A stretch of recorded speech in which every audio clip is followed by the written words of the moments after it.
اب کاروباری صورتحال سے آپ کو آگاہ کریں۔ اسلام آباد میں وفاقی وزیر احد چیمہ سے foreign common wealth and development office کے ڈیولپمنٹ ڈائریکٹر سام والڈاک نے ملاقات کی، جس میں دو طرفہ تعاون، ترقیاتی اقدامات اور اصلاحات پر تبادلہ خیال کیا گیا۔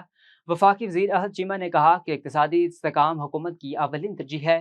حکومت ٹیرف پالیسی میں جامع اصلاحات نافذ کرنے کے ساتھ مختلف شعبوں کے لیے سیکٹر بیس پالیسی اصلاحات پر بھی کام کر رہی ہے۔ پاکستان کی صنعتی ترقی نے تیز رفتار پکڑ لی، جس کے نتیجے میں بڑے پیمانے کی مینوفیکچرنگ میں نمایاں اضافہ ریکارڈ ہوا۔ اسپیشل انویسٹمنٹ فیسلٹی کونسل کی سہولت کاری سے پاکستان کے صنعتی شعبے میں ترقی اور مینوفیکچرنگ سرگرمیوں کو فروغ مل رہا ہے، اور صنعتی شعبے میں بہتری کے باعث پاکستان میں پیداوار، سرمایہ کاری اور معاشی سرگرمیوں کے نئے مواقع پیدا ہو رہے ہیں۔